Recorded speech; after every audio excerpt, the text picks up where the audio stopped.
കൂട്ടുകാർക്കും സൂപ്പർ സാറാണ്. നമ്മുടെ ഈ വർഷത്തെ കീം എഞ്ചിനീയറിംഗിൻ്റെ എക്സാം എല്ലാം കംപ്ലീറ്റ് ആയി.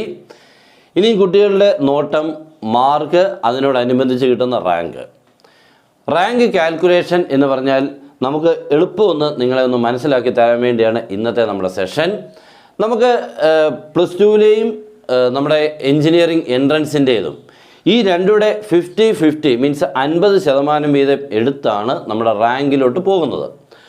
അതിന് 2-3 കാര്യങ്ങളൊക്കെ ഉണ്ട്. ഒന്ന് ശ്രദ്ധിച്ചേര്. നമ്മുടെ ഒന്നാമത്തേത് നമ്മുടെ സ്റ്റേറ്റ് സിലബസിൻ്റേതുണ്ട്, അടുത്ത CBSEയുടേതുണ്ട്, നെക്സ്റ്റ് ICSEയുടെ ഉണ്ട്. ഓക്കെ, ഈ 3 സിലബസുകാരാണ് നമ്മളിപ്പോൾ ഈ എൻട്രൻസ് എഴുതിയേക്കുന്നത്.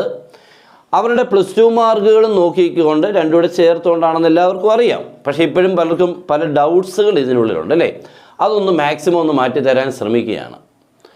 നമ്മുടെ ഒന്നാമത്തെ കാര്യം, സ്റ്റേറ്റ് സിലബസുകാർക്ക് 360 ഫിസിക്സ്, കെമിസ്ട്രി, മാത്സിൻ്റെ പ്ലസ് 2വിൻ്റെ മാർക്ക് മാത്രമേ എടുക്കുള്ളൂ. പ്ലസ് 1 എടുക്കില്ല കേട്ടോ. പ്ലസ് 1 നമുക്കറിയാമല്ലോ 80 എല്ലാ കുട്ടികളും മാർക്ക് പറഞ്ഞുകൊണ്ടിരുന്നത്. അത് പാടെ മാറ്റിയിട്ട് ബാക്കി 120. ഈ ബാക്കി 120 എന്ന് പറഞ്ഞു കഴിഞ്ഞാൽ പ്ലസ് 2വിലെ 80 മാർക്കും 40 മാർക്ക് പ്രാക്ടിക്കൽ. ഇത് രണ്ടോട് ചേരുന്ന 120 ഒരു സബ്ജക്റ്റിന് എടുക്കുന്നത്. അപ്പോൾ 3 എണ്ണത്തിനാകുമ്പോൾ 360. ഈ 360 നമുക്ക് എത്ര കിട്ടി എന്നുള്ളതാണ് നമുക്ക് അറിയാം. ഇതിനെ എന്നിട്ട് നമ്മൾ എന്തിലോട്ട് മാറ്റും? 300 മാറ്റുമ്പോൾ കിട്ടുന്ന മാർക്കാണ് നമ്മുടെ പ്ലസ് 2വിൽ നിന്നും കണക്കാക്കുന്നത്. അപ്പോൾ ഇതിനു വേണ്ടി നിങ്ങളപ്പോൾ എന്ത് ചെയ്യണം? നിങ്ങൾക്ക് കിട്ടിയ മാർക്ക് ബൈ 360 എന്നിട്ട് അതിന് 300 കൊണ്ട് ഇൻറ്റു ചെയ്യുമ്പോൾ അത് ഔട്ട് ഓഫ് 300 ആയിട്ട് മാറിക്കോളും. ഓക്കെ, ഇല്ല എങ്കിൽ നമുക്ക് ഇച്ചിരി എളുപ്പവഴി നോക്കിക്കോണേ. നിങ്ങൾക്ക് ഈ 3 കിട്ടിയ മാർക്കുണ്ടല്ലോ, അതിനെ 1.2 കൊണ്ട് ഡിവൈഡ് ചെയ്താലും ഈ മാർക്ക് കിട്ടിക്കോളും നേരിട്ട്. അപ്പോൾ പിന്നെ ഡിവൈഡ് ഇൻറ്റു പരിപാടിയൊന്നും വേണ്ട. ഓക്കെ, അപ്പോൾ അങ്ങനെ നിങ്ങൾക്ക് ചെയ്യാൻ പറ്റും. ഇത്രയേ ഉള്ളൂ ഇതിൻ്റെ കാര്യം. ഇതൊക്കെ ഡിവൈഡ് ചെയ്യുമ്പോൾ ഇവിടെ ഒരു 1.2 വരും, അത്രയേ ഉള്ളൂ കേട്ടോ, വേറെ സംഭവമൊന്നുമില്ല. ഓക്കെ, അപ്പോൾ അതിനെക്കുറിച്ചായി. ഇവിടെ അതുപോലെ തന്നെയാണ് CBSEക്കാരുടെയും ICSEക്കാരുടെയും എല്ലാം മാർക്ക് എന്തിലോട്ട് മാറ്റും? ഔട്ട് ഓഫ് 300 മാറ്റും നമ്മുടെ പ്ലസ് 2 അല്ലെങ്കിൽ 12ൻ്റെ മാർക്ക്. അപ്പോൾ 3 പേരുടെയും മാർക്ക് 300 മാറ്റും. ഓക്കെ, നെക്സ്റ്റ് നമുക്ക് എൻട്രൻസിൻ്റെ മാർക്ക്. എൻട്രൻസിൻ്റെ ഇപ്പോഴത്തെ ക്വസ്റ്റനിൽ നമുക്ക് 150 ക്വസ്റ്റ്യൻസ് ആണ് അല്ലേ. എന്ന് പറഞ്ഞാൽ കെമിസ്ട്രിക്കും ഫിസിക്സിനോട് 75, മാത്സിന് മാത്രമായിട്ട് 75, അങ്ങനെ 75 150. 150 ഇൻറ്റു 4 നമുക്ക് 600 എൻട്രൻസിൻ്റെ മാർക്ക് വരുന്നത്. അതൊക്കെ എല്ലാവർക്കും ഒക്കെ അറിയാം അല്ലേ. ഈ 600 എത്രയാണോ കിട്ടിയത് അതിനെ നമ്മൾ എങ്ങോട്ട് കൺവേർട്ട് ചെയ്യും? ഔട്ട് ഓഫ് 300 കൺവേർട്ട് ചെയ്യും. അതിനുവേണ്ടി ഇത്രയേ ഉള്ളൂ. നിങ്ങൾക്ക് കിട്ടിയ മാർക്കിനെ 2 കൊണ്ട് ഡിവൈഡ് ചെയ്താൽ മതി കേട്ടോ, അത്രയേ ഉള്ളൂ. ഇപ്പോൾ നിങ്ങൾക്ക് 600 നിങ്ങൾക്ക് 400 കിട്ടി എന്നങ്ങ് വിചാരിക്കുക. ഓക്കെ, 600 400 കിട്ടി, അങ്ങനെയാണെങ്കിൽ അത് 300 വരുമ്പോൾ 200 ആവും, അത്രയേ ഉള്ളൂ. അപ്പോൾ എൻട്രൻസിന് കിട്ടിയ മാർക്ക് 300 200, നിങ്ങളുടെ പ്ലസ് 2വിന് കിട്ടിയ അല്ലെങ്കിൽ 12ന് കിട്ടിയ മാർക്ക് 300 ഇപ്പോൾ എത്ര ആയിക്കോട്ടെ. ഇപ്പോൾ ഞാനൊരു കണക്കൂട്ടി പറയുവാണെങ്കിൽ ഒരു 250 കിട്ടിയെന്നങ്ങ് വിചാരിക്കുക. അപ്പോൾ 200 250 ചേർന്ന് 450 നിങ്ങളുടെ 600 മാർക്ക്. ഇതായിരിക്കും നിങ്ങൾക്ക് റാങ്കിന് വേണ്ടി എടുക്കുന്ന മാർക്ക്. ഇതിനിടയ്ക്ക് 1-2 കാര്യങ്ങളൊക്കെ പറയാനുണ്ട്. ഇനി എന്തൊക്കെയാണെന്ന് കേട്ടോ. ഇവിടുത്തെയാണ് അതിൻ്റെ പ്രത്യേകത. ഇത് 3. ഓക്കെ, ഇത് നമുക്ക് ഈ സ്റ്റാൻഡർഡൈസേഷൻ മാർക്കൊക്കെ കുറയ്ക്കും. എന്നിട്ട് അതിനെ ന്യൂട്രലൈസ് ചെയ്ത് അല്ലെങ്കിൽ നോർമലൈസ് ചെയ്ത് മറ്റൊരു മാർക്കിലോട്ട് മാറ്റുക. ഇവിടെ ഒരു പ്രശ്നം എന്ന് പറഞ്ഞാൽ നമ്മുടെ സ്റ്റേറ്റ് സിലബസുകാരുടെ സ്റ്റാൻഡർഡൈസേഷൻ ഇവർക്കെല്ലാം ചെറിയ വ്യത്യാസമുണ്ട് ആ മാർക്കിൽ, ആ കുറയുന്ന മാർക്കിൽ. ഇപ്പോൾ നമുക്കിവിടെ 360 പറഞ്ഞാൽ സ്റ്റേറ്റ് സിലബസുകാരുടെ നമ്മുടെ 3ൻ്റെ കൂടെ 360, 3നും ഫുൾ മാർക്ക് കിട്ടിയ ഒരു മിടുക്കൻ അല്ലെങ്കിൽ മിടുക്കി എന്ന് വിചാരിക്കുക കേട്ടോ. 360 കിട്ടി.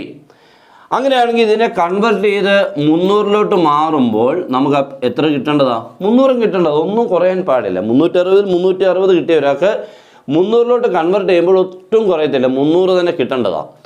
ബട്ട് നമുക്ക് ഒരിക്കലും അങ്ങനെ 300 കിട്ടത്തില്ല എന്നുള്ള കാര്യം മനസ്സിലാക്കണം. ഓക്കെ, 300 കൺവേർട്ട് ചെയ്യുമ്പോൾ നമ്മുടെ മാർക്ക് കുറയുന്നുണ്ട്. കഴിഞ്ഞ വർഷത്തെ ഏകദേശം കണക്ക് നോക്കുമ്പോൾ 15 മാർക്കോളം നമ്മുടെ കുറയുന്നതായിട്ടാണ് കാണുന്നത്. അതിനൊക്കെ മുമ്പ് അതിലും കുറയുമായിരുന്നു കേട്ടോ. ഇപ്പോൾ 15 മാർക്കാണ് കഴിഞ്ഞ വർഷത്തെ രീതി കൊണ്ട് നോക്കുമ്പോൾ.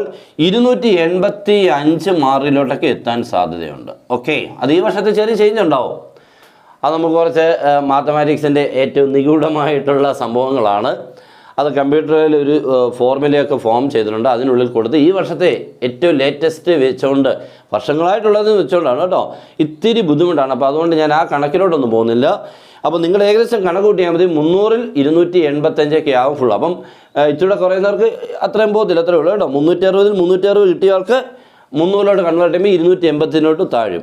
ചിലപ്പോൾ അതിലും നെക്സ്റ്റ് നമുക്ക് 284 ആവാം, 286 ആവാം, അതൊക്കെ മാറിക്കൊണ്ടേയിരിക്കും. അപ്പോൾ അതിനനുസരിച്ചാണ് കുറഞ്ഞുകൊണ്ടിരിക്കുന്നത്, വേറെ കാര്യങ്ങളൊന്നുമില്ല. ഇനി മറ്റൊരു കാര്യം പറയുമ്പോൾ ഈ CBSEക്കാർക്ക് ഇപ്പം 300-ൽ ഫുൾ കിട്ടി എന്ന് വിചാരിക്കുക. അവർക്കും ഫുൾ കിട്ടി PCM-ന് 12ൽ. പക്ഷേ അവർക്ക് മിക്കവാറും ഈ 15 മാർക്കിൻ്റെ കുറവുണ്ടാകത്തില്ല. അവനെ സ്റ്റാൻഡർഡൈസ് ചെയ്ത് കുറച്ച് നോർമലൈസേഷനിലോട്ട് മാറുമ്പോൾ 300-ലോട്ട് അവരെ കൺവേർട്ട് ചെയ്യുമ്പോൾ ഈ 15 മാർക്ക് സ്റ്റേറ്റ് സിലബസിൽ കുറഞ്ഞ പോലുള്ള സാധ്യത ഉണ്ടാവാൻ ഇല്ലെന്നാണ് എനിക്ക് തോന്നുന്നത്. അതിന് കാരണങ്ങളും ഒക്കെ ഉണ്ട് കേട്ടോ. ചിലപ്പോൾ അവർക്കൊരു 10 മാർക്കേ കുറയത്തുള്ളായിരിക്കും, അല്ലെങ്കിൽ ഒരു 8 അങ്ങനെയൊക്കെ ഉണ്ടാവാം. അതിൻ്റെ കാരണം എന്ന് വെച്ച് കഴിഞ്ഞാൽ ഇതൊരു നമ്മുടെ സ്റ്റാൻഡേർഡ് ഡീവിയേഷൻ എന്നൊക്കെ പറഞ്ഞുകൊണ്ട് നമ്മൾ +1-ൽ നമ്മളെന്തൊക്കെ രസത്തിന് കാൽക്കുലേഷനൊക്കെ നമ്മളെന്താ കാൽക്കുലേറ്റ് ചെയ്തിങ്ങനെ കുറേ ആൻസർ മാർക്ക് കിട്ടുന്നൊരു പരിപാടിയുണ്ട്. പക്ഷെ അതൊക്കെ ഇവിടെ ഇമ്പോർട്ടൻ്റ് ആണ്. എന്താ ഡീവിയേഷൻ? വ്യതിയാനം, വ്യത്യാസം അല്ലേ? ഈ സ്റ്റാൻഡേർഡ് ഡീവിയേഷനിൽ ഉണ്ടാകുന്ന വ്യത്യാസം എന്ന് പറഞ്ഞാൽ നമ്മുടെ കുട്ടികളുടെ മാർക്ക് എന്ന് പറയുമ്പോൾ വളരെ വ്യത്യാസം എന്ന് പറഞ്ഞാൽ നമ്മുടെ ടോട്ടൽ കുട്ടികളുടെ മാർക്ക് എടുക്കുമ്പോൾ നല്ല മാർക്കുള്ളവരും ഉണ്ടാകും, ഒത്തിരി കുറവുള്ളവരും കാണും. അങ്ങനെ വരുമ്പോൾ ഡീവിയേഷൻ അവിടെ കൂടുതലാണ്. ഡീവിയേഷൻ കൂടുമ്പോൾ സ്റ്റെബിലിറ്റി കുറയും. അതാണ് അതിൻ്റെ ഒരു മീനിങ് കേട്ടോ.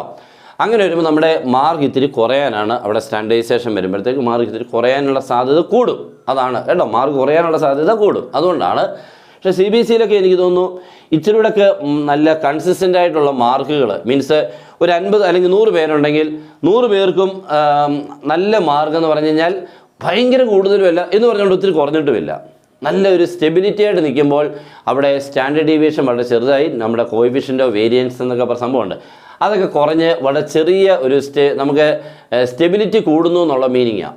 പക്ഷെ നമ്മുടെ കേരള സിലബസിലുള്ള കുട്ടികൾക്ക് നല്ല ഹൈ മാർക്ക് ഉള്ളവരുണ്ടാവും, ലോ മാർക്ക് ഒത്തിരി കുറവോട്ട് ഒത്തിരി പേർക്ക് വരുമ്പോഴത്തേക്ക് അവിടെ ഡീവിയേഷന് ഭയങ്കരമായിട്ട് വ്യതിയാനങ്ങൾ ഒത്തിരി ഉണ്ടാകുന്നതുകൊണ്ടാണ് മാർക്ക് ഇത്രയും കുറയാനുള്ള സാധ്യത എന്നാണ് എനിക്ക് മനസ്സിലായിരിക്കുന്നത് കേട്ടോ. അപ്പോൾ നമ്മളിപ്പോൾ ഒരു കാര്യം തന്നെ ഞാൻ ചെറിയൊരു എക്സാമ്പിൾ പറയാം. ഇപ്പോൾ ഒരു കുട്ടി അല്ലെങ്കിൽ ഒരു കുട്ടിയുടെ മാർക്ക് നമ്മുടെ ഓണപരീക്ഷയ്ക്ക് 100-ൽ 30 കിട്ടി. ക്രിസ്മസ് എക്സാം ആയപ്പോൾ 100-ൽ അത് 80 അത് മോഡൽ എക്സാം ആയപ്പോൾ 100-ൽ 50 അപ്പോൾ നമുക്ക് ഇവനെ എങ്ങനെ വിശ്വസിക്കും? ഭയങ്കരമായിട്ടുള്ള വ്യത്യാസങ്ങളല്ലേ ആ മാർക്കിൽ. പക്ഷേ എപ്പോഴും 100-ൽ 75 കിട്ടി, മറ്റേത് 69 കിട്ടി, അടുത്തത് 80 കിട്ടി. അവിടെ ആകുമ്പോൾ എന്തുവാ ആ ഒരു റേഞ്ചിൽ തന്നെ നല്ല കൺസിസ്റ്റൻ്റ് ആയിട്ട് നിൽക്കുന്നു. അവിടെ സ്റ്റാൻഡേർഡ് ഡീവിയേഷൻ നമുക്ക് വളരെ കുറവായിരിക്കും, മീൻസ് കോഎഫിഷ്യൻ്റ് വേരിയൻസ് കുറവായിരിക്കും. ഓക്കെ, അതാണ് അതിൻ്റെ പ്രത്യേകത. ഞാൻ ഇപ്പോൾ പറഞ്ഞ ഇത്രയേ ഉള്ളൂ. മാർക്കിന് വ്യത്യാസങ്ങൾ ഒത്തിരി ഉണ്ടാകുമ്പോൾ നമ്മുടെ സ്റ്റാൻഡേർഡൈസേഷൻ മാർക്കിൻ്റെ ഇത്തിരി വ്യതിയാനം കൂടും. അപ്പോൾ നമ്മുടെ സ്റ്റേറ്റ് സിലബസിൽ ഇത്തിരി മാർക്ക് കൂടുതൽ കുറയാനുള്ള സാധ്യത ഉണ്ട് എന്ന് പറഞ്ഞാൽ ഒത്തിരി അല്ല. കാരണം ആർക്കും മാർക്ക് നഷ്ടപ്പെടാനും പാടില്ല. സിലബസ് മാറി പഠിച്ചതുകൊണ്ട് മാർക്ക് അതിനുവേണ്ടി ഒരു ഏകീകരണം നടത്തുന്ന സമ്പ്രദായമാണ് വർഷങ്ങളായിട്ട് 2011 തൊട്ട് ഇത് തുടരുകയാണ്. ഓക്കെ, ഞാൻ ഇനി അതിനെക്കുറിച്ച് കൂടുതൽ പറയുന്നില്ല. അപ്പോൾ ഇങ്ങനെയൊക്കെയാണ്. അപ്പോൾ നമ്മുടെ ഏകദേശം മാർക്കിനെ കുറിച്ചുള്ളത് കൃത്യമായിട്ട് മനസ്സിലായല്ലോ. 360-നെ 300-ലോട്ട് മാറ്റുന്നു നമ്മുടെ 12ൻ്റെ അല്ലെങ്കിൽ +2-ൻ്റേത്. ഇത് 600-ലാണ് ഈ വർഷത്തെ മാർക്ക്. അത് 300-ലോട്ട് മാറ്റുക എന്ന് പറഞ്ഞാൽ പകുതി എടുത്താൽ മതി. നിങ്ങൾക്ക് 600-ൽ എത്രയാണ് കിട്ടുന്നത് അതിൻ്റെ പകുതി എടുത്ത് 300-ലാക്കുക. എന്നിട്ട് ഈ 300 കിട്ടിയതിനെയും ഈ 300 കിട്ടിയതിനെയും തമ്മിൽ ചേർത്ത് നമ്മുടെ ടോട്ടൽ 600-ൽ. ഇതാണ് നമ്മൾ റാങ്ക് ലിസ്റ്റിൽ വരാൻ പോകുന്നത്. ഇതിനെ വെച്ചുകൊണ്ട് ഇനി നമുക്ക് ഏകദേശം മാർക്കുകളും ഈ വർഷത്തെ വെച്ചുകൊണ്ടുള്ള റാങ്ക്, എത്ര മാർക്ക് കിട്ടിയാൽ എത്ര റാങ്ക് എന്നൊക്കെ ഉള്ളത് വരും. എല്ലാം കൃത്യമായിട്ട് നിങ്ങൾക്ക് മാക്സിമം നമുക്ക് മനസ്സിലാക്കി തരാൻ പറ്റുന്ന പോലെ നിങ്ങളോട് എത്തിക്കും. ഓരോരുത്തരും പറയുമ്പോൾ ഇത് ഓരോ രീതിയിൽ കൂടെയാണ് മനസ്സിലാവുന്നത്. ഇപ്പോൾ ഞാൻ ഇങ്ങനെയൊക്കെ പറഞ്ഞു, ചിലർക്ക് മനസ്സിലായി കാണത്തില്ലായിരിക്കും, നമുക്കറിയില്ല. ചിലർക്ക് മനസ്സിലായി കാണും, വേറെ ആൾ പറയുമ്പം മനസ്സിലാവാത്തവർക്ക് മനസ്സിലാവും. ഇങ്ങനെ പല രീതിയിൽ കൂടെയൊക്കെയാണ് കേട്ടോ. അപ്പം നമുക്ക് മനസ്സിലാക്കി തരാൻ പറ്റുന്ന പോലെ നിങ്ങളോട് ഞാൻ എക്സ്പ്ലനേഷൻ നടത്തിയെന്ന് മാത്രം. ഓക്കെ, അപ്പോൾ ഇങ്ങനെയാണ് നമ്മുടെ ഈ വർഷത്തെ ആണെങ്കിലും കഴിഞ്ഞ വർഷത്തെയൊക്കെ ആണെങ്കിലും എന്നാണ്. ഇപ്പം ഈ വർഷത്തെ ചെറിയൊരു വ്യത്യാസം എന്ന് പറഞ്ഞു കഴിഞ്ഞാൽ 600-ലാണ്. കഴിഞ്ഞ വർഷങ്ങളിൽ അത്രയൊന്നും അല്ലായിരുന്നു, അതിലും കൂടുതൽ മാർക്കിലായിരുന്നു നമ്മുടെ എൻട്രൻസിൻ്റെ ടോട്ടൽ വരുന്നത്.